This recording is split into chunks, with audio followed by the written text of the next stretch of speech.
We forgot to call the cops.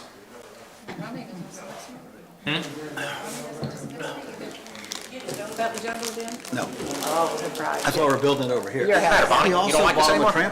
trampoline. Like, did you check with your homeowner's I insurance? was just gonna tell you. Because She wants to be in the Bonnie won't background. allow it. Yeah, you gotta. You gotta hold your sign at your table. Tell Brendan, hey, Friend. You don't need your sign. She did that, Hopefully he and can their catch some insurance of thing mine. got down. Then up and around and down. Nope, we're in. good evening, everybody. We're going to call to order the December 15th, 2020 meeting of the Planning and Zoning Board for the City of St. Augustine Beach. Welcome, everybody, and we'll start with the Pledge of Allegiance. Pledge allegiance To the flag of the United States of America and to the republic for which it stands, one nation, under God, indivisible, with liberty and justice for all. Thank you. And roll call. Mr. Kincaid? Here. Ms. Odom? Present. Mr. Einholder? Here. Ms. Longstreet? Yes. Mr. King? Mr. Saras? Here. Mr. Kranis? Here. Mr. Tisdale? Mr. Babbitt? Okay. Now we're going to go over the meetings from the November 17th meeting of the Planning and Zoning Board. Has everybody had a chance to read the minutes? Anybody have any additions, deletions, changes to the minutes? To accept the minutes? So moved. Second. Any discussion on the motion? All right, all in favor? Aye. Aye. Any opposed? Motion carries, the minutes are accepted.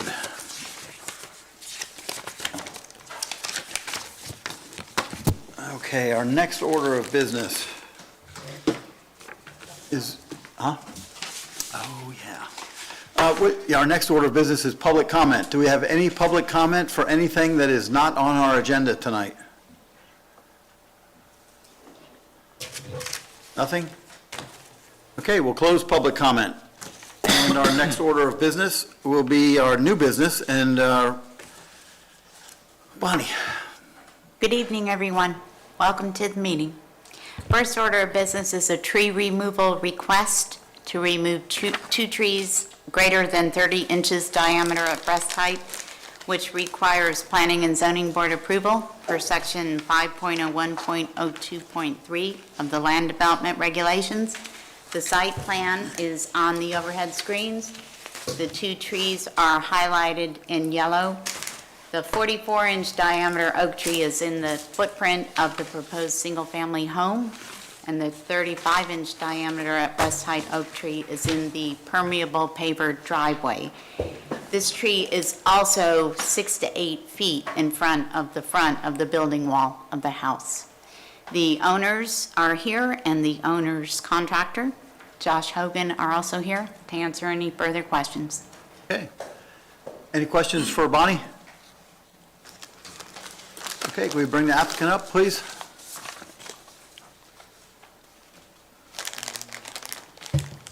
Howdy. Hi there, if you state your name and address. Reese Slaughter, and currently we're at 451 Ericole Avenue. The address is 23 Ocean Pines, St. Augustine. Okay. Sorry, I don't know how this works. How can I help? You want to tell us about your application and let us know what you have planned? Certainly. My wife and I, we just recently sold our home on C Street, been there for a long time, absolutely loved it, wanted to be in the same exact area we could be, and just get a little more room. We have a third baby on the way, and excited about that. And the lot's awesome. We're super excited about the area, and the one larger tree obviously is in the footprint of the house. There really isn't any way around that one at all, no matter what you're going to build there. If you go by the covenants that that neighborhood has in building 1,400 square feet, it's going to be smack dab in the middle of some room somewhere, no matter what you do. The other one, while it's outside of the footprint of the house, it's the way that we're going to have to move dirt around and all. It's going to make the tree really unsafe and probably kill it in the process. And truthfully, I'd be very nervous about it falling on the house during a hurricane. We nearly had that happen on C Street, and rather not have it happen on a brand new home. So That's the reason for the application. Okay. Any questions? What's the square footage of the home? 2,700 and some change. Any other questions for Mr. Slaughter? Any discussion on the request?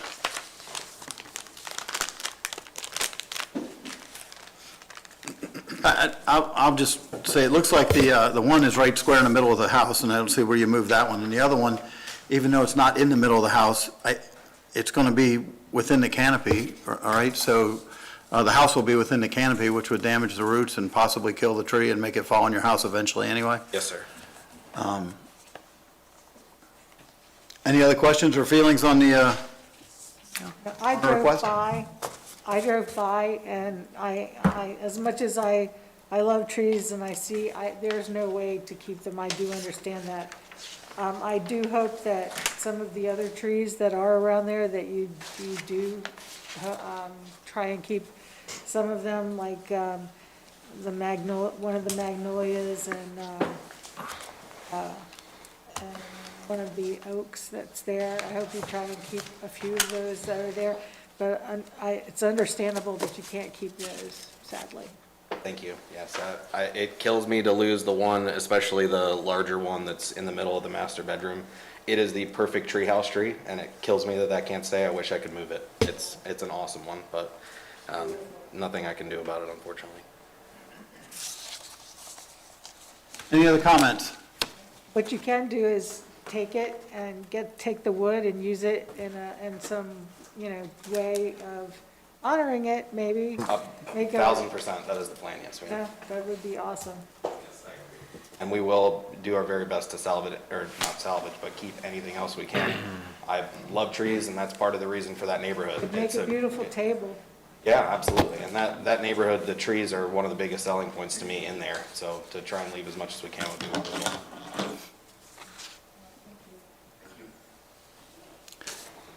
Any other comments or questions? We have a motion? Make the motion to approve the removal of the 2 trees in the application. We have a second? A second. All in favor? Aye. Any opposed?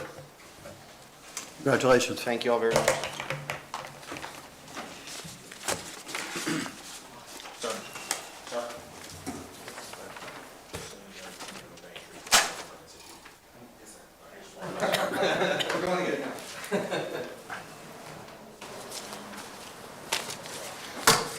Okay, our next order of business is an alley vacating application request. All right, good evening. This is a application for vacating the alley between 13th and 14th Street. This was pulled from the agenda last month because we hadn't received correspondence from FPL, and we felt it was prudent that the Planning and Zoning Board has that, as there is a couple transformers and power poles through that alley. So in your packets, we've included responses from the Utility Department, Police Department, Fire Department, FPL, Public Works Director, and so on.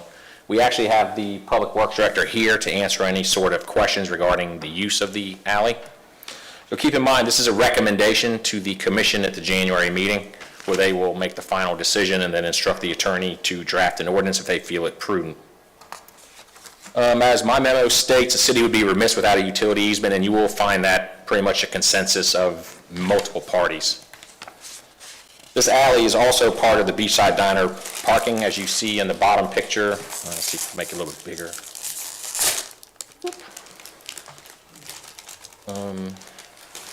It affects 6 houses. There was one resident that did not sign the recommendation to vacate the alley. That is their right. But definitely 70% has been achieved. There are several people here that have signed it. So unless there's any specific questions, this is really going to be a discussion, and the board make a recommendation. And it's already blocked off anyway by the fence? Part of the conditional use order for Beachside Diner is to maintain the fence segregating. The fence is in new condition. It is a wooden fence, I believe. It is very temporary. We can remove it if access is granted. If FPL had to get a truck in there to access the transformers or set new poles, most likely that would be the way they go, because I couldn't see them driving down the side of somebody's house. Right. So we would have to reach out to Beachside Diner, ask for that removal, and then bring in the big equipment. Any questions for Mr. Law? Okay, we do have it, so no questions, any comments so far? Okay, we do have a speaker, Ms. Sonia Kulik.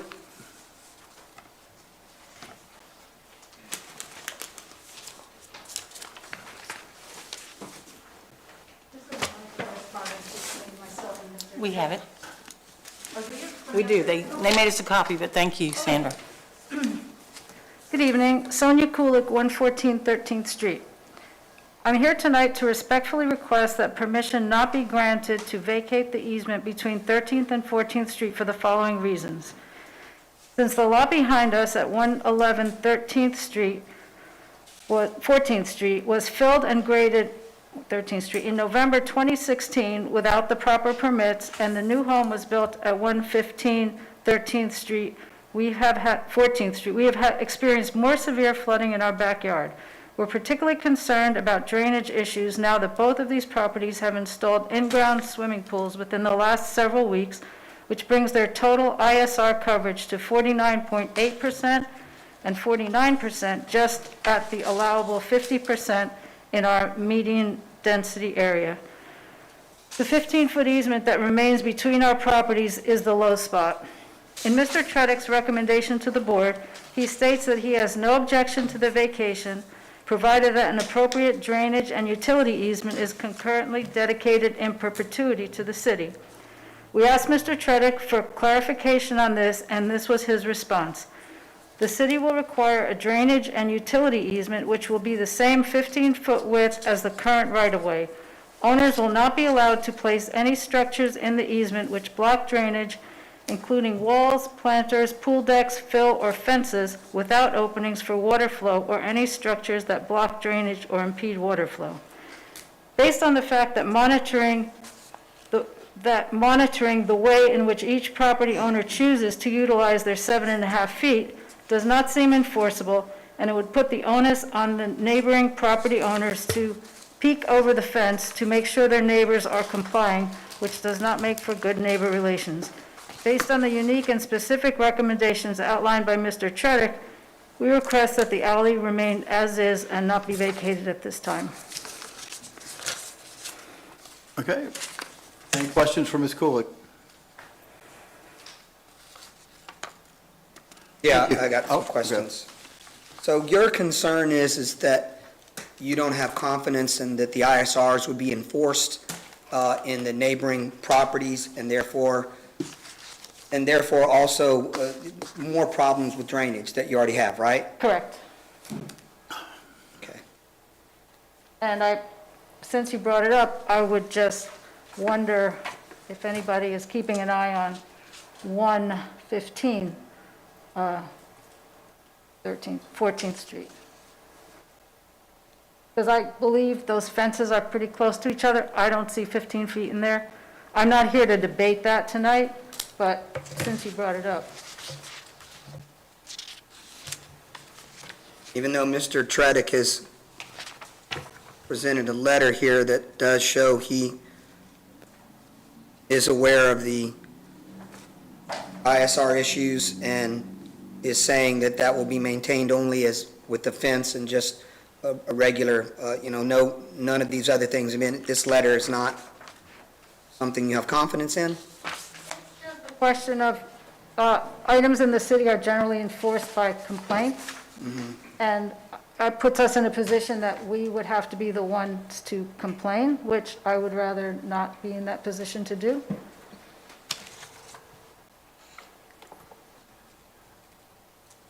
Are you in one of the 6 houses that's affected? Yes, The one that didn't sign?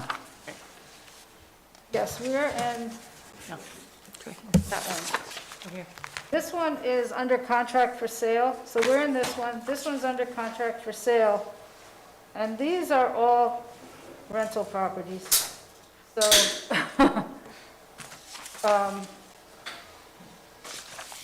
I kind of feel that our situation is unique in that it butts the new swimming pools, and we're going to definitely have some drainage issues going forward. So I want to try and summarize this so that the board, so that we can get exactly what it is that you're saying. That you're against vacating the alley because you don't have confidence in the city's ability to maintain the current drainage system and the current ability for it to drain? Because it looks to me like the recommendation that the Public Works director has put in here is that there's not going to be any permanent structures built in there. Correct. All they can do is extend their yards out by 7.5 feet. For what purpose, though, is my question. I mean, wouldn't you want to put a... We're not here to decide their Okay, purpose. well- 70% of the people on your street decided they would like Okay. to move their house out, or their yard out 7.5 feet. We So just- they're asking us to do that. And now we're looking at your reason, or what you're providing as a reason for not allowing them to move their yards out 7.5 feet with no permanent existing structures and nothing that would be a detriment to the drainage, and it had to be fenced that actually allows drainage. So they can't fill in that Well, lot, they it's can't based- build pools on it, they can't build a wall on it. Based on the fact that this was already done in 2016, and I sent Mr. Tredick some pictures about how this was all graded and filled, and since then, we've had problems. Obviously, we can't do anything for what happened in 2016, but since then, we're just trying to keep this from happening again. And I know you're saying we're not going to let that happen, but Well, not you, whoever. no, I know, but code I think enforcement. we have to have confidence in our building and. Okay. And, in I our building department and understand. Public Works Department, we have to operate, I think, from this board with confidence in them. But Okay. if there's, I'm looking for a specific, for us to, at least for me, I don't want to speak for the whole board, but for me to consider denying 5 out of 6 requests to move their fence back 7.5 feet. Right. And gain that 7.5 feet into their property Right. for their use, as long as it doesn't interrupt the drainage or whatever. I'm a little hesitant to do that because something might happen in the future where the Public Works Department might not address it adequately. Okay, And so- that's a difficult decision, I think. Okay. But I understand, and I'm as- trying to summarize. Right. If that's exactly what you're asking. Well, yeah, I mean, it's just a concern for, it's the water, to be honest with you, and the fact that, I wasn't even going to come here tonight because I figured they got their 70%, end of story. But since they made their application, now 2 swimming pools are back there. And honestly, I think that's going to contribute to our drainage issues. They're, like I said, they're right at the 50%, and that little buffer just seemed like a little extra ability to absorb some water and just, eliminate any potential problems, since we have had flooding issues there since 2016. But let me just clarify, because the other 5 properties, these 2 properties built swimming pools without having the additional 7.5 feet.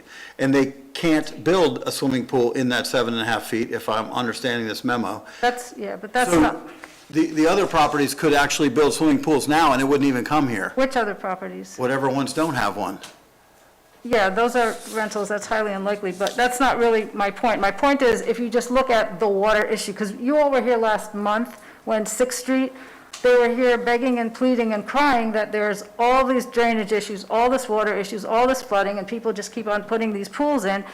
And I don't want to be the one that comes in, 6 months or 3 years or whatever and say, look, now this is out of control. So I'm just trying to head this off a little. If it's just a 15-foot buffer that just maybe can capture a little bit of the water, that's my point. But the buffer won't be going away. It stays there. We just move a fence. That's what this board is looking Okay. at tonight, is just the ability for these people to move a Just fence. move a fence? Not to Okay. build a pool in there. Okay, that's, if they, no, I know, I wasn't talking about. Yeah, well, I'm just saying, you were saying the pool pools added to the drainage issue. Well, think about it. And I I'm mean- sure they did with Right, okay. taking away the ISR. Right. But we're not allowing people to build pools in there, in that 7.5 feet. You can't Yeah, use that it all. was- That wasn't my point, it was just the overall Okay.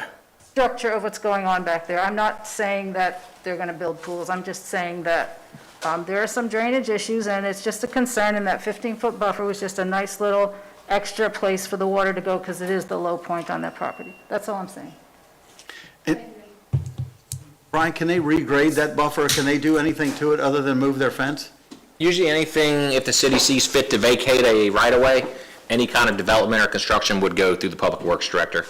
Now, the Building and Zoning Department will not allow the construction of a pool in that 7.5 feet, because obviously, like I have said earlier, we may need to get an FPL utility truck in there or some mechanism of that size. So no, we don't approve anything. If they want to build a fence, all that is diverted to the Public Works Director. Fences would obviously have to allow drainage, but any drainage concerns, I defer to the Public Works Director. Okay, but if there's no, I guess we're not going to create any additional drainage concerns because we're not really allowing anybody to build anything in there because we have to maintain that easement for the utilities.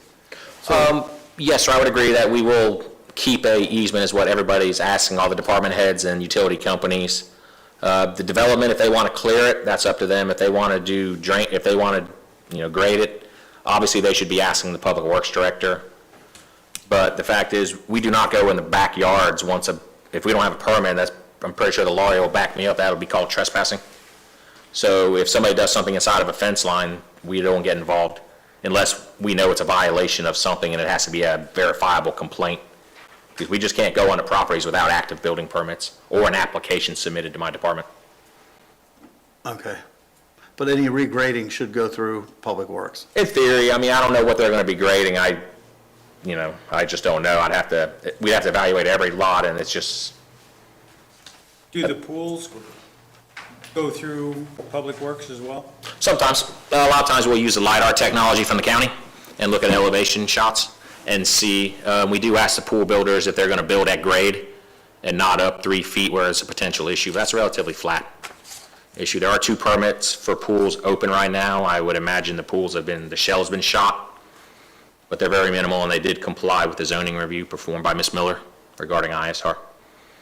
I think the problem is, I think what she's trying to say is, the house behind her, what they did, they kind of took it down to the bare minimum, to the bottom, and then built it up, just like they did on 13th Street in the corner, on the corner of 13th and A1A.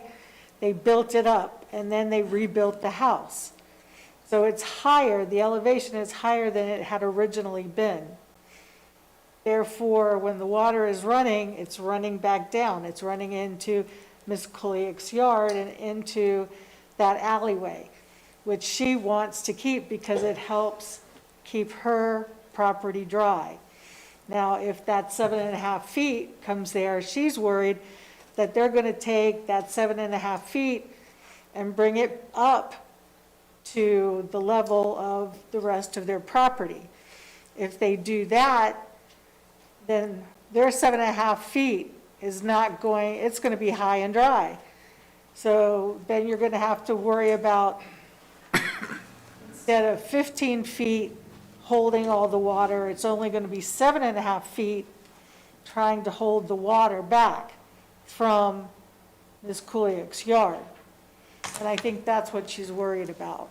Yes, ma'am, those are all very good points, which is why I asked the Public Works Director to be here to address the city drainage, just for this specific, but these are all very good points. Right, so what I'm saying is, they do have the right to bring it up to the height of the grade that their property is, correct? I would say there's no permit required if that's what you're asking me. Would they go through my department? The answer would be no. So when we're talking about issues that we're seeming to have in St. Augustine Beach, all of a sudden, because people are building their properties higher and higher, and we're paving and paving, and now all of a sudden we're getting all of these problems with drainage that we didn't have before. It's because, and it's not just this property, it's on 16th Street, it's on 6th Street. Now, I mean, it's almost on every single street now that we're having problems with drainage because of all of the concrete that we're putting up and all of the houses that are going higher and higher, being built up. So I have a the question. question is, when does it stop? Mr. Treader. Well, I have one for Brian. All houses have to be at what level, the new code? There is no code that addresses that. In just 2018, the new federal insurance rate maps, the flood maps went into effect. It basically took the city mostly out of the special flood hazard AE that it was. Building height is still measured in accordance with the city code. As was mentioned earlier, the area by where they're developing, where they're bringing in the dirt, that area was 3 to 4 feet below the existing roads. That had to be brought up so it could be a type A drainage. But once again, any questions regarding drainage, especially in the application at hand, should be diverted to the city engineer. Answered my question. Type A drainage is to the front? Yes, sir. Okay. Mr. Taylor, I have a question for you. Since this is a recommendation to the commission, Right. can we fashion a recommendation with Ms. Kulik's concerns in it to say that if we would come to consensus to recommend that they vacate the alley, but there no regrading, no building structures, no everything that's in the public works thing, but I would like to be able to let these people vacate the alley, but limit their ability to use it by moving their fence 7.5 feet. Huh? Then why are we vacating? But that's up to them, to move their fence or not. Lex, I think, So their dog. we don't But they allow are- construction already- in the vacated. Yeah, Their they're, dog can play, but it's still Right, gonna be wild. they have to maintain that easement Yeah. anyway for the utility companies, because we still have active utilities back there. So they can't build anything that would keep them from doing that. But I think to address her concerns, if we put a recommendation for a restriction in there against any grading of the area, and then if people choose not to use the alley, they can choose not to. If they want to use it by moving the fence back 7.5 feet, they can do that, and that wouldn't affect the current drainage. I mean, correct me if I'm wrong, Brian, but I don't know that the city has a good mechanism to enforce your recommendation. My recommendation, and city attorney, hear me out on this, is to prohibit construction in the proposed vacated alley Yeah. and not to shed water on adjacent properties. And the easement itself will prevent that, because of it being a drainage and utility easement, you can't put any structures on it. If they put a fence on it, it has to be a fence that's removable, and that's what Brian was saying, that there are wooden fences that can be removed in case you need to get a utility truck in. My concern is if, Yeah. Mrs. Longstreet was saying, if they were to come in Right. and raise it up to make their whole property flat and even, take that 7 feet and fill it in to raise it up, it not only messes up the drainage, it would also mess up I would imagine it would mess up the easement, because the trucks are not going to be able to drive back in there if it's different heights. But I would like to put something in the recommendation that would not allow them to create that issue that would cause additional drainage onto her property. Yeah, think of a good way to Why, do why that. can't you say that just to remain natural? That you may have you may put the thing on, the fence on, but it must remain natural, because it needs to be a drainage. I can't think of a good way to make the type of easement you're talking about, because once you start giving property to people, you have a normal drainage easements, which everybody knows what a drainage easement is. Everybody knows what a utility easement is, but I can't think of a definition for the type of easement you're talking about, giving this to somebody, but then putting restrictions on it. It would be the type of thing that if you were to enforce it, would be like a code enforcement mechanism, but it's not even the type of thing that Brian's officials could review for code enforcement. I'd be reluctant to try to craft something that's unenforceable and that's a unicorn that nobody's ever seen before. Why? It's a drainage easement. That's the word right there. Correct. If you say it is still a drainage easement, and it must remain, so. Now, I will say this. Lex, it's not a drainage easement. We can leave that in there. It's not, it's an alley. Yeah, well, it's currently, it's an It's an alley. alley. It's an alley, but it's- We can recommend it. Hang on just a second, Mr. Law. I would seriously advise the board to let the city engineer speak on this before we continue, as he is an engineer, he's an expert in his field, and that's why he's here. Oh, excellent. Okay, If anybody have any other questions before we bring the city engineer up? Yes. Just one question. I mean, this goes back to a code enforcement issue if someone drains their water onto somebody else's property, right? I mean, you call code enforcement and the code enforcement comes out and says, hey, you altered your contour of your land here, and now your water is going and being displaced on someone else's property. It's a code enforcement issue, and it's corrected through code enforcement. Or am I missing something? I don't know if I would necessarily agree with that. A lot of drainage issues become civil matters. Okay. Yeah, code enforcement is not certified to handle a drainage concern. I mean, other than, unless it's just so obvious, like the sun comes up in the morning and, it would have to be a big pile of dirt that was just so obvious. But drainage is usually handled in a civil system. Once a building is CO'd, that's the end of it. If people alter their land, then obviously we would lend assistance and we would contact the city engineer. But I don't believe a code enforcement would be the proper proceedings, and we would definitely consult with the city attorney on this. And civil lawsuits are common for drainage issues between different entities. And if they do anything that jeopardizes the easement, like if you're talking about them raising up the land and it actually makes it so that you can't get big trucks back in there, that's going to be a violation of the easement agreement. But let's let Bill talk a little bit more before we get down rabbit holes. Bill? Okay. So, Bill Tredick, Public Works Director, a couple of things about this. At this point, Public Works doesn't go back there to maintain that. We don't know if somebody's put fill in there. So fundamentally, having a 15-foot easement versus a 15-foot right-of-way, the only real difference is the right-of-way is for public access if an alley were constructed. And the easement should be crafted so the actual drainage and utility rights are essentially the same before and after. It's, as you said, the fence gets to move to the property line instead of being 7.5 feet off the middle of the easement. And one of the inequities of having this, I wouldn't say inequities, but problems with having these alleys that aren't open is they don't get maintained, especially if everyone puts their fence on the property line. So you've got now a wild area behind your house, which, some people like that. Other people see it as a place for snakes and raccoons and rats. So it all kind of depends on your perspective. But if a person chooses not to put on a fence up, they essentially have gained 15 feet of yard, which isn't exactly an equitable thing either. So vacating that takes some of the burden off Public Works because we're not there to have to do mowing, that sort of thing. It puts that on the homeowners.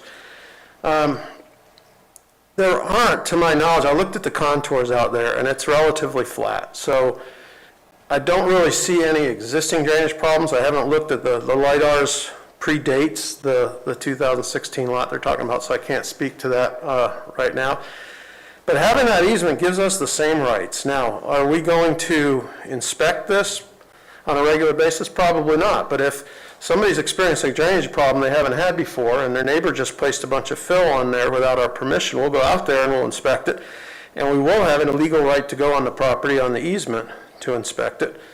And if they have violated, as the attorney said, if they violated the terms of the easement and obstructed flow, we will enforce our terms of that easement and have them remove that fill. I really don't see any fundamental change in drainage before and after.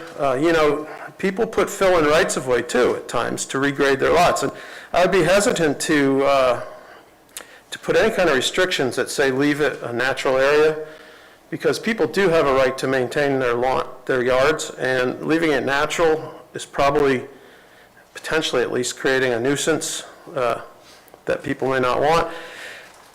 I think it's far better just to, as I wrote in my memo, to maintain the drainage characteristics of the land. Now, could they have some transition fill? If they fill and slope most of their lot to the street, they're still going to have a few feet where they need to slope down and you end up with a rear yard swale. That wouldn't be a bad thing because you'd still have a rear yard swale to convey water. The problem is, and I agree, we can't allow people to fill all the way to that new property line or else we're going to have a potential for interrupting flow, and that's the kind of thing that we would get involved with if it happened. And certainly a new development, any new house that came in, I don't know how many empty lots are out there, if any, but if there was a rebuild or a tear down and a reconstruct, we would make sure the lot grading plan did not encroach on that easement and did not violate the terms of that easement. But to make it stay natural, I think is a little bit of a burden on the owners. Okay. And Mr. Chair, may I just remind the board that these are 6 houses. To the west is actually lots that don't have an alley, so it goes all the way to the center line or so. But to the east is a parking lot. So there's not a drainage easement that leads to the boulevard. Beachside Dining's asphalt parking lot is right there. So even though that's included in this application, it's 6 houses. So this drainage isn't, if there ever is a drainage, it's not going anywhere. It stays there. Yeah, there's no way for it to, it would have to breach across us, and I think we may have forgotten that. We're thinking this water is draining somewhere. It's not draining. So that's just a reminder for the board. A retention pond. Or a retention area. It shouldn't even be considered that. No, it should be considered a utility easement for access of utilities, existing and future, and for public works. Yeah, in a typical situation where you don't have an easement, you would have the ability to, or I should say, the city wouldn't have any involvement. It would be purely a civil action between property owners if somebody impacted someone else's drainage. In this case, we at least have a little tool to protect the other property owners by holding that easement. So I would definitely be opposed to vacating it without providing that easement, but I think vacating with that easement gives the exact same protections they have right now. Okay. And it does alleviate the city from some of the responsibility that we might currently have. Correct. But Bill, you did say, when you said it, you said something about saying drainage, correct? To have it go, if you're gonna not put something there or put something going down to it, so it would have it would maintain drainage. So if someone were to fill the 7.5 feet to drain to the front of their yard, they would end up with a 2-foot-high berm or something, I'm guessing, but a relatively high berm in their backyard right at the fence line. We're not going to allow that sort of thing, because that, to me, would violate the drainage aspect of the easement. Now, if they come to their property line and fill and do a 4-to-1 slope down a foot and there's still a swale in the back, I'm not that opposed to that. I don't want them going to the property line building a wall, because that would obstruct flow. Building the fill all the way to the new property line, that would obstruct flow. But if they come to their property line and taper down to the natural grade, I don't really see where that's tremendously different. They could do that now, even with it being a right-of-way. Say that in what we're gonna say, of maintaining the drainage, of maintaining a flow. They've got some wording in here about maintaining the easements that are there. So it'd be a drainage easement and a utilities easement, and, I mean, really, all these people that, from what I see, are gonna get to move their fence 7.5 feet if they want to. While maintaining that drainage. The whole easement has to be maintained. The trucks have to still be able to get back there if they need to. The drainage has to still occur if it needs to. I mean, all that can't be changed. But it's not If defined as a FPL drainage comes in, easement. they're gonna knock the fence down. It's not or defined as a remove it, drainage easement, is it, Bill? And they'll grade whatever they need to get to where they need to go. Yeah. So it's up to the homeowners, the other 5, if they really wanna move their fence. Because they're gonna have a cost of building it and a cost of removing it. If somebody needs to access the easement. Well, it sounds like it might happen. Typically, if the utility has to come in there to work on a line and they remove a fence, it will be up to the homeowner to replace it. Right. That's their easement right to be in there. And I think most people put fences on property lines even though they're easements. I mean, I've done that in my house, knowing full well that if they have to come in there and replace the sewer line that goes down that easement, it's on me to replace the fence. That's just goes with having that extra 7.5 feet of property. And right now, Alex, or Victor, sorry, Alex, I remember you from years back. It's not, right now, the right-of-way provides all of the drainage rights, just like the easement would. Right. The easement will include the drainage rights. So it will be a drainage and utility easement to the public that we then can allow the utilities to continue to serve in also. Right, and then, you know, there is some, and even though we didn't, we talked about it going into some civil litigation or whatever, there is some code enforcement on the city's behalf if it is altered and drainage is affected into a neighbor's lot, right? There is some aspect of code enforcement there. So we would have ability to enforce our easement, and we could do that probably right through code enforcement. Is that correct, or would it be? Mr. Chair, The problem with using code enforcement to enforce something of this nature is we're taking people's words for it. The empirical evidence by the time a complaint is filed is gone. It could be already, weeds could have grown up, it could look natural before even a situation arises. That's why code enforcement does not normally handle drainage. The evidence would have to be so overwhelming that somebody who had nothing to do with government could walk by and say, that's wrong. It becomes a he said, she said issue, and it's not a solid code enforcement case, so I would probably not present it to the board, because they wouldn't have the mechanism to be sure of their fine, but that's why it's handled in civil. Okay. Drainage is always he said, she said. That being said, we do have a right to defend the easement rights. Correct. Yep, and that could be done. So we could sue them if they disrupt the easement. If there's a potential for, let's say, a masonry fence, keep in mind the city doesn't permit fences unless they're adjacent to A1A Beach Boulevard. They're limited to 8 feet under the zoning code. If somebody built a masonry fence, then that's a clear violation of the easement, because that is not technically temporary. A structure. Right, anything built can be unbuilt, but yes, that would be an immediate code enforcement case. But we would try to resolve it before convening the board, like we do 99% of the cases. So wooden fences are easily removable, as the Public Works Director has addressed. This is simply, we maintain the utility easement, and that's the end of it. Well, and a masonry fence does not allow for the drainage, like the memo says here, for the drainage easement. Correct. So it would be a violation of the easement. Right, it would be a violation on multiple. Different reasons. Yeah, Yes, okay. sir. That would be a code case.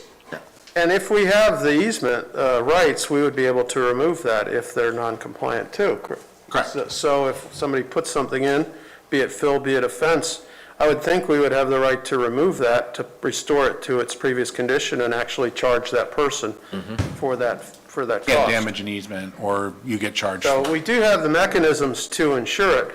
Yeah, it may be noticed by a property owner before we do if it's in a backyard. That is a possibility, but that doesn't mean we can't remedy it.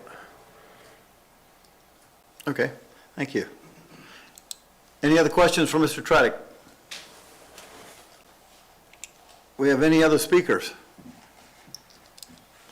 Okay. And Mr. Chair, I'm sorry. the applicant is here. Oh, okay.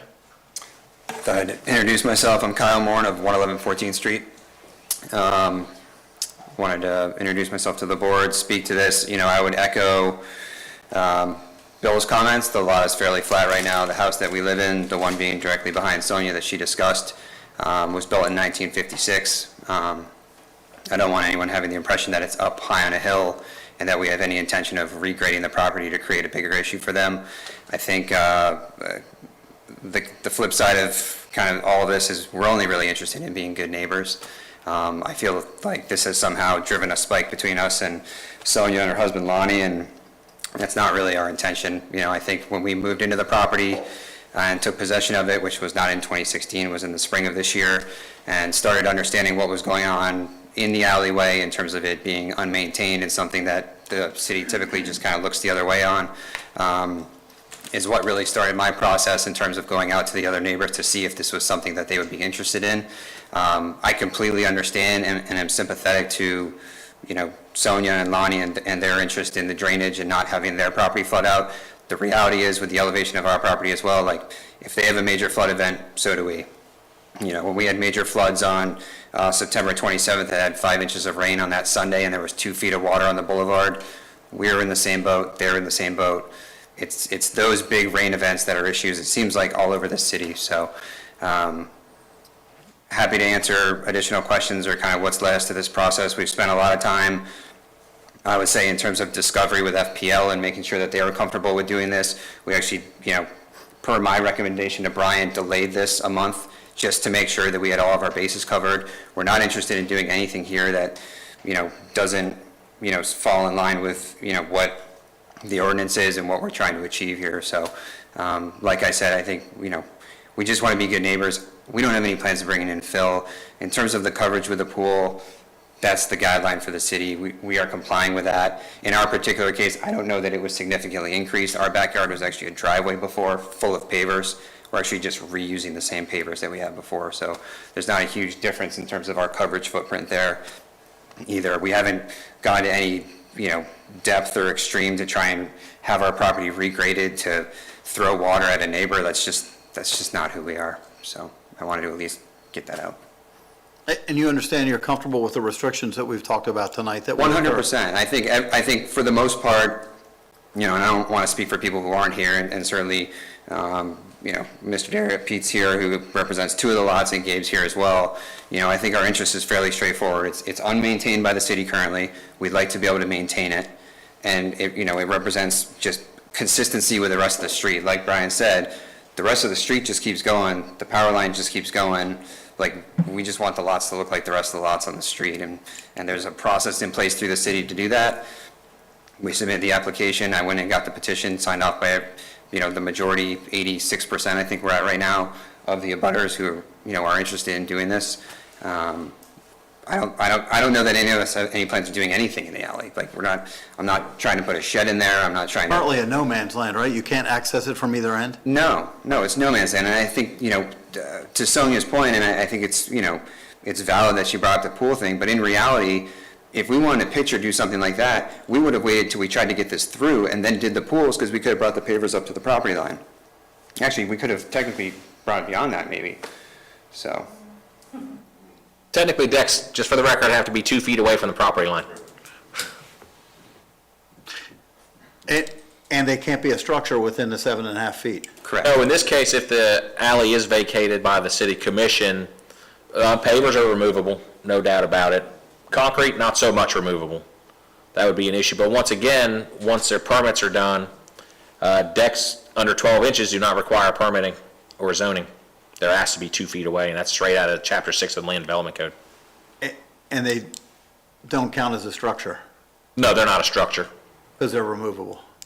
Yeah, I mean, they wouldn't pour concrete back there, but if they decided to do pavers, there's no mechanism for the city to go in somebody's backyard. But if FPL needed to remove a deck? Oh, yeah. Utility companies have no problems telling people to move their stuff. They'll give you a timeline. If they have to move it, they'll bill the owners, or if Public Works has to be involved, we'll have them pay the cost of operational expenses. If they choose not to, we'll lien their house. And when I say we, I mean the city attorney. Yeah. We Lex. We Lex, yeah. Okay, any other questions for the applicant or comments? Thank you. Thank you. We have any other speakers?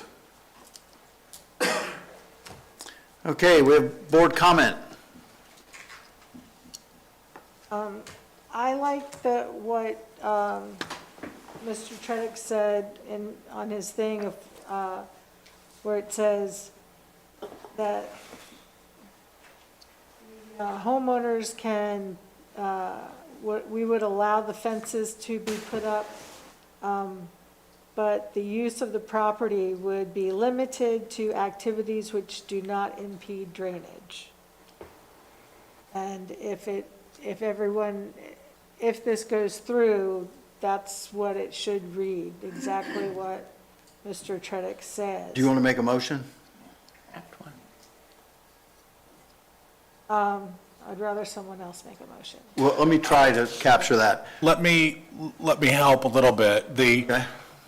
Since you're conserving an easement for drainage and for utilities, and it's going to the city, what was proposed will essentially do what she's talking about. They can't do anything that would change drainage, or the city will have either a civil action against them or a code enforcement action against them.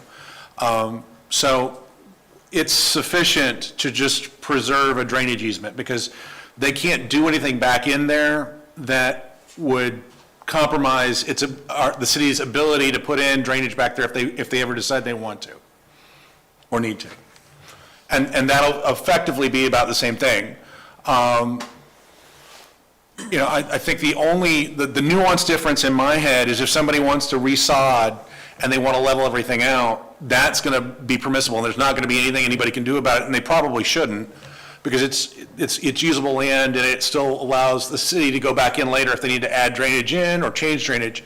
But if somebody were to do something like pour 3 or 4 feet of dirt back there, there's going to be a mechanism, either in code enforcement or civil, because of just having that easement. The city's got a right to that back there, and they can't alter it. So they can't drastically change our ability to go back in there and use it for drainage or for utilities. And so legally, we are sufficient if we just preserve an easement for both those things. So that should be crafted in the motion to preserve the drainage easement. Correct, yeah, as long as the city is preserving a utility and drainage easement, that's all the language you need. So if we have a motion to recommend to the commission that we accept the application to vacate the alley with the conditions that the drainage easement and utility easement are maintained or just maintained? May I interject maybe the phrase, the functionality of the drainage and utility easement? Yeah. And hear me out on this, the Planning and Zoning Board, if you elect to recommends approval to the City Commission for the vacating of the alley located between blah, blah, blah, blah, with the functionality of the drainage and utility easement unimpeded. Preservation of the functionality. Preservation of, that's great. There we go. Perfect. Okay. You want to make that motion? That do not impede the drainage. Well, it leaves the That's what it drainage. says. Preservation. What's there? All right, I make the motion to recommend to the, this is a recommendation, right? Yes. Recommendation to the commission that we approve the application under, as long as the preservation and functionality of drainage and the utility easement over the vacated right-of-way. We have a second. That wasn't what we, Well, let's get a second and we can discuss the motion. Okay, we have a second. So discussion on the motion. okay, that's not what we agreed upon. We agreed on the preservation of the functionality of the drainage and the utility easement.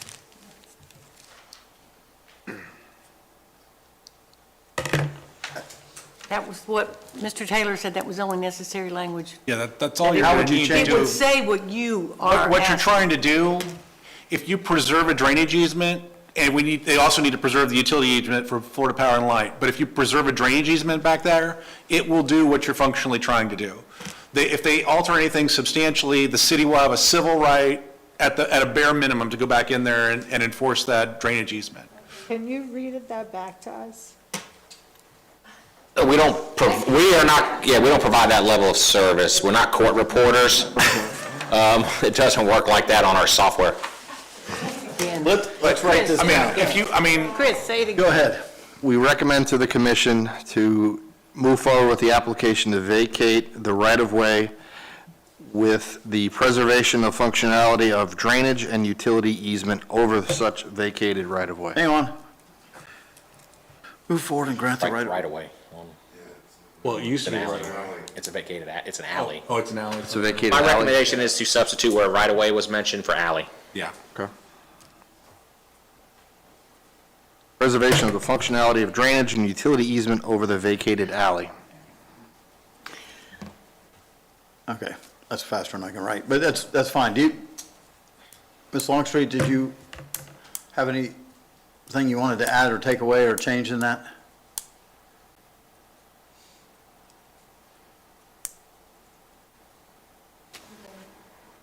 Second. Okay, we have a motion and a second. Any other discussion on the motion? All right, all in favor of the motion? Aye. Any opposed? Motion carries.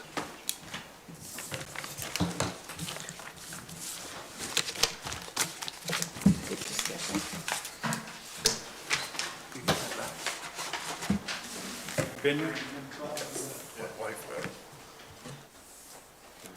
Get these back. Okay, Mr. Law.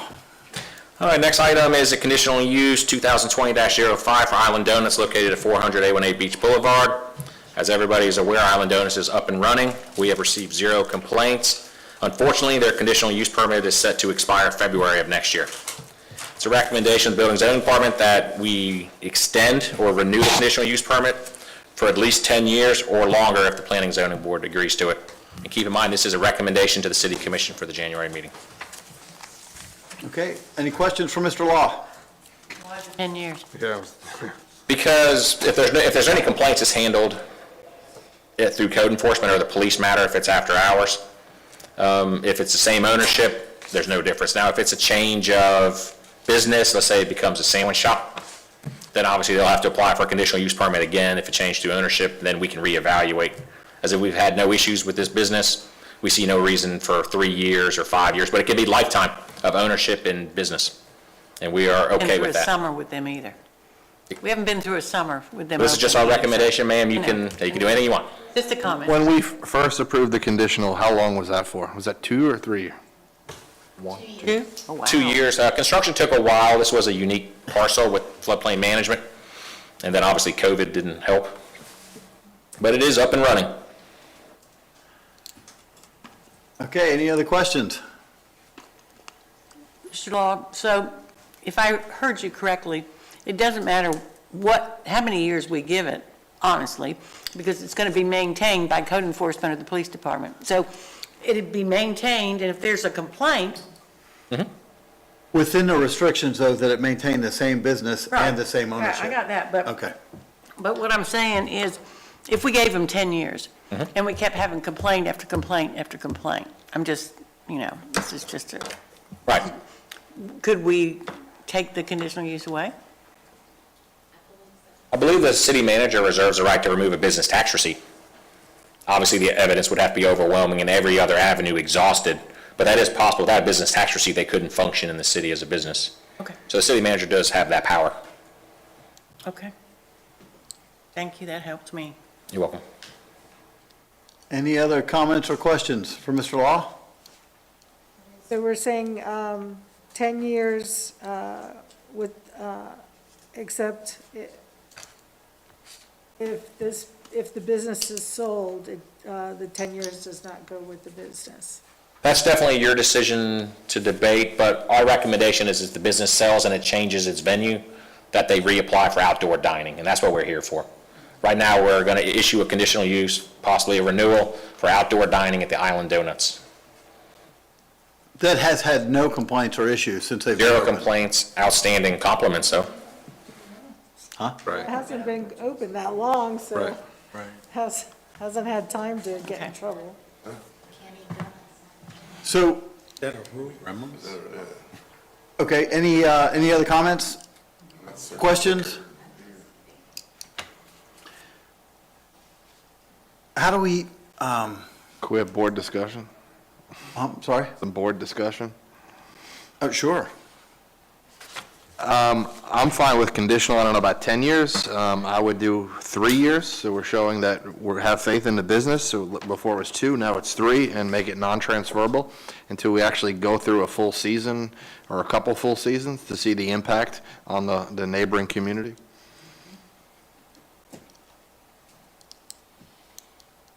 Okay, any comments?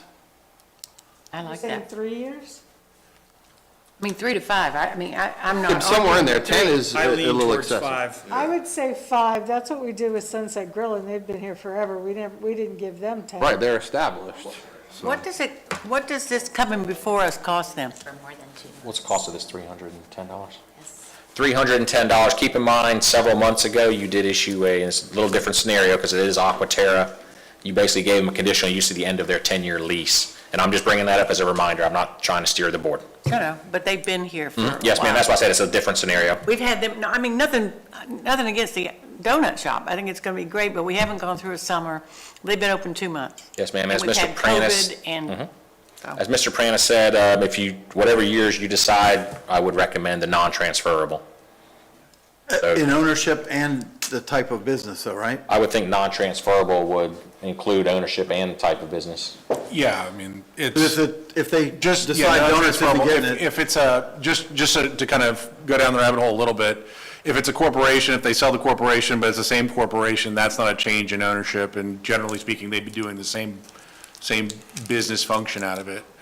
But if it just changes hands, then yeah, they have to resubmit, and that's fine, you want to look Got at the it. change of hands, but if the same people decide we're not going to sell donuts anymore, we're going to turn this into a sandwich shop, like Mr. Law was saying, that is a change, a substantial change, I think, that might require a revisit to They the, do make sandwiches now. okay, but, I'm just saying, yeah, something else that they, CBD oil. that they change the type of business. Oh, that's right, Is there a way, but same owners Hey, when I just change stop. the type of business. Is there a way to ask them at that point to come back to the board? I mean, it could become a bicycle shop tomorrow and serve drinks out there, I don't know. you're granting it to the business. If there is a substantial change in their business plan, that would potentially Be a cause transfer. revisiting. And it would be subject to us deciding we want to, so someone would have to bring it to your attention to bring it before. If they've got a sitting conditional use permit, it's going to be assumed to be okay unless someone has an issue and brings it in front of you. And keep in mind, this conditional use is for the use of outdoor dining. Yeah. So nowhere in the conditional use section or chapter 3 does it say outdoor dining should be limited to this item or not. So my recommendation would be, if you want to hear it, you don't have to, is if 3 years is what the board weighs in on, and that it just becomes non-transfer. Say 5 years, non-transferable. And it just be non-transferable, and that's where it stops. Yeah. I hate to see us go down a rabbit hole where we're analyzing every possible scenario, because we're never going to get done, and then we're going to spend a lot of resources to, Can I ask one more question? can ask as many as you Wonder want. if they change their hours. Irrelevant. Okay, because if they're all outside, then the noise factor possibly. Now, you could put it, and keep in mind, the first word of this is conditional use. You Yeah. could, but there is a noise ordinance in place. I really don't know if the city would have any mechanism to override already established zoning law. And that's handled by the police. Yes, because we are actually at home outside of the noise ordinance. 8 to 5 is enough. Okay. Got it. Thank you. Any other questions or comments? We have a motion. Motion to accept the conditional use for 5 years, non-transferable. Okay, we have a motion to recommend the conditional use permit. I just wanted to clean it up a little bit, Okay, and if I may. Recommend the city commission renewal of the conditional use for 5 years and non-transferable. Black and white, very simple. that it? Yes, that's it. Do we have a second to that motion? Second? Any discussion on that motion? All in favor, say aye. Aye. Any opposed? Motion carries.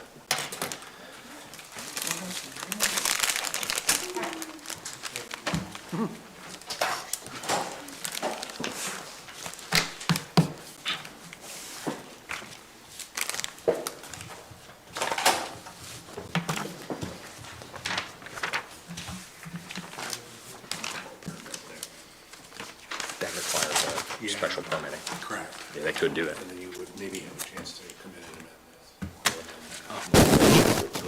Require a conditional use, I think, especially for outdoor consumption. Okay, Ms. Miller. Just keep going, so we have to get out of here. Next agenda item is variance file number 2020-14, 455 High Tide Drive. It's a variance request for a side yard setback reduction from 10 feet to 5 feet in Seagrove. Seagrove is a PUD, Plan Unit Development Order, and per the Seagrove PUD ordinance number 0115, pools and decks, screen enclosures are required to have a minimum 10-foot side and rear yard setback off property lines. City code requires 5 feet for pools, screen enclosures, and pool decks. So the applicants are applying for a south side yard setback reduction only to 5 feet. On the north side, they have 14 feet, which is shown right here. And they have a 12-foot rear yard setback. They have letters of consent from the neighboring property owner on the south side, which is Lot 93, 449 High Tide Drive. That property owner at 449 High Tide Drive did request that, since the pool will only be 5 feet off their property line, that aesthetically pleasing fencing or landscaping be installed. The agent for the applicant, the pool contractor, Agua Pools, is here to answer any questions. And as stated in the memo, the staff memo about this, the board has approved 5 variances in 2019, 2020 for similar setback reductions to 5 feet in Seagrove for pools and pool screen enclosures. And we're only here because the PUD has stricter requirements than the city. Correct. So we're not asking for any variance above and beyond what the city Right, already requires. correct. Mr. Chair, I don't know if that's the way you would consider that. The PUD is its own set of zoning regulations. To consider it other than that you're comparing apples and oranges. The PUD subdivision stands alone from our code. Those are, The restrictions right.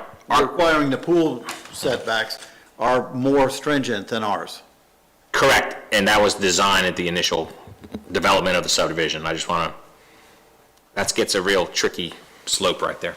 Okay, and then if we go back to the conditions that we will be contemplating with the issuance of a variance, previously issued variances certainly would set a precedent. I would defer that to the city attorney as he's more of an expert in that. Regulation, They right? do set precedent, but each situation is its own unique to be evaluated by the board independently. Okay.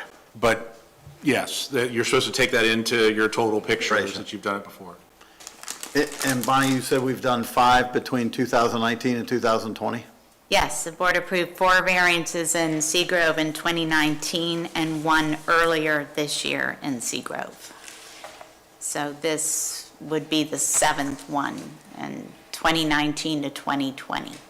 The 6th and 7th one? 6th and 7th one, this one and the following one, which the following agenda item is for the lot immediately to the north, Lot 95, right here at 459 High Tide Drive. They're requesting the same thing, south side yard setback to 5 feet. So that variance and the requested setback reduction to 5 feet will affect these property owners in the same way that their variance requests will affect Lot 93, 449 High Tide Drive. Has there been any expressed dissent from this No. or complaints about this? And the HOA is fine with it? Both this application and the following one have HOA approval, which was included in the application information. Okay, thank you.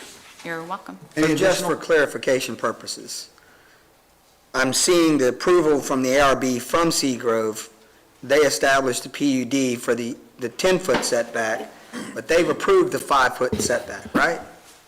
Actually, the HOA does not approve, the PUD was done with the developers and the city at whatever time. The But they're using HOA, those guidelines. They would use, they're supposed to, yes.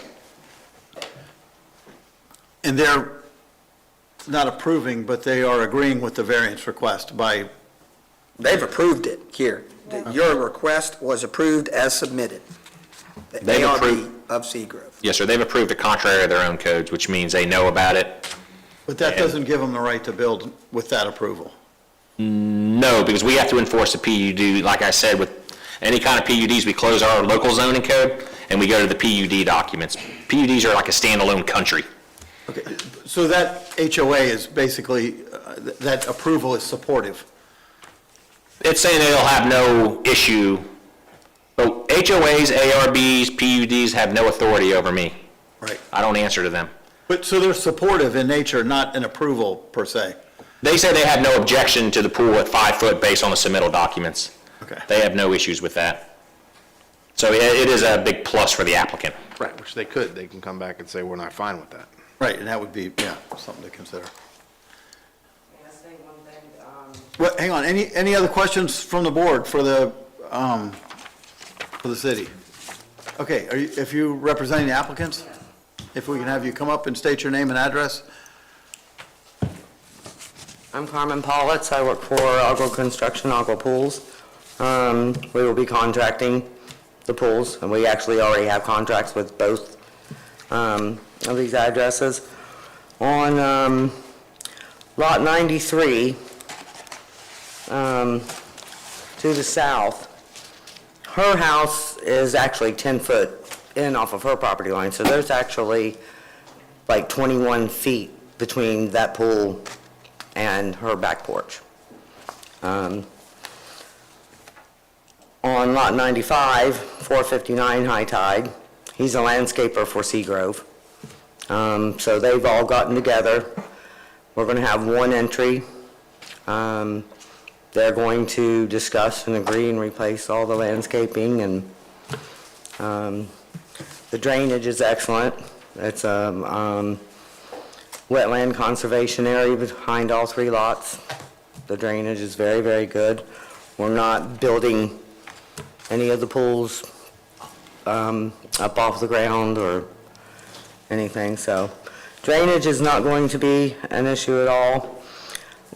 In sitting in all these meetings with the HOA, ARB, they've never once quoted 10-foot setback. And they did not inform the owner of 455. He currently lives out of state still. He won't move in until May. He did a lot of research. He called the ARB and stuff several times. There's emails that were supplied that went back and forth. He was told 5 foot the whole time. I mean, 5 foot to the deck. Yeah, we can't answer for their ARB or HOA. Right, I mean, it's in the emails that he submitted. And I've sat in the meetings. The last meeting, they were like, they wish it wasn't so much paperwork to get rid of the ordinance, but they could have had it done by now, maybe.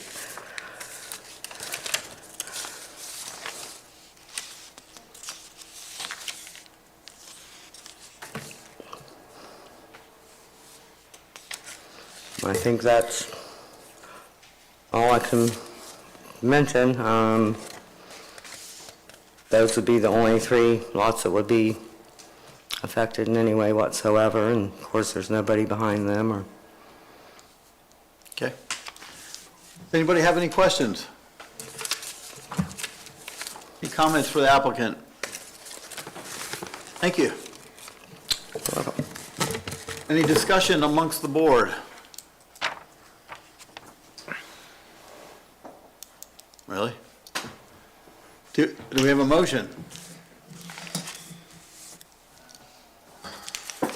Brian, I got one question for you. This is just like Sea Colony.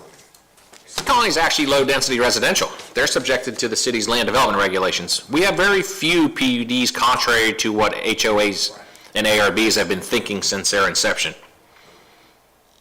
I thought they were similar. I mean, I know we went back and forth, the very first one we did in 2019, but like all this says, we've done 5. So it's pretty much, I don't want to say it's a rubber stamp because we have to look at them individually.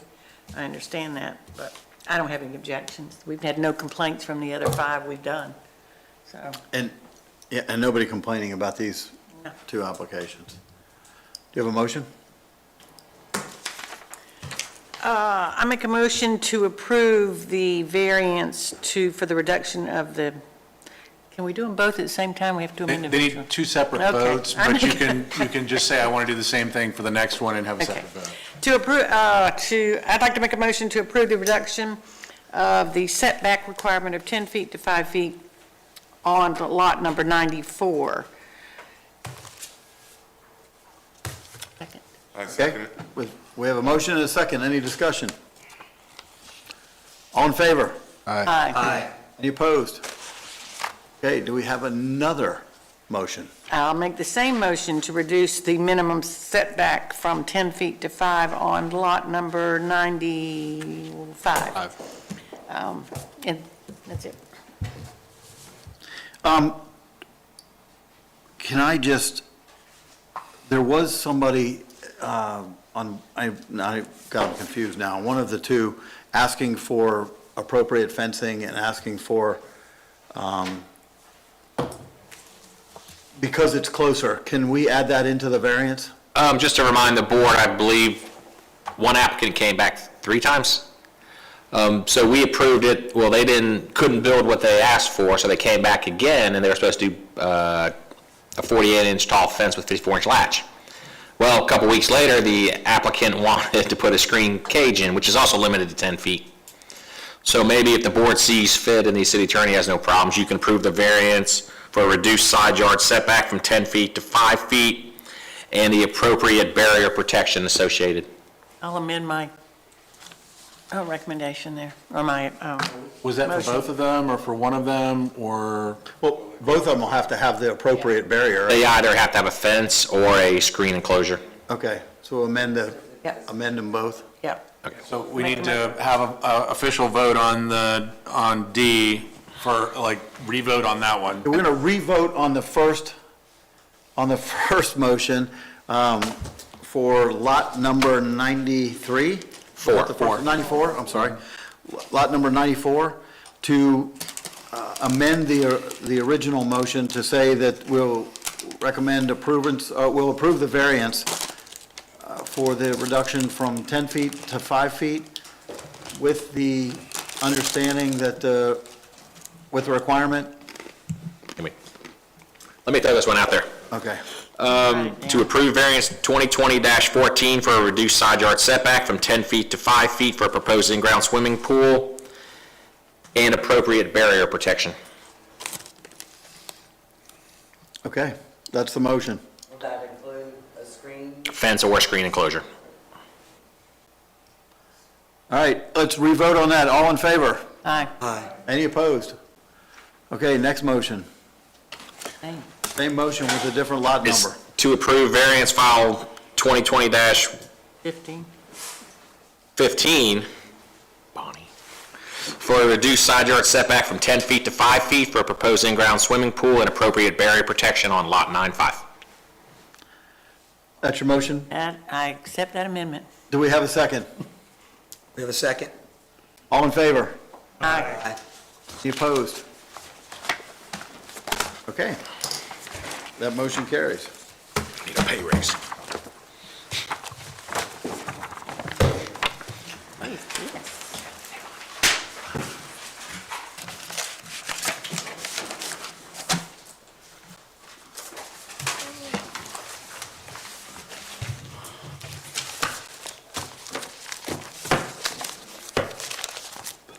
Oh, what do I do with that?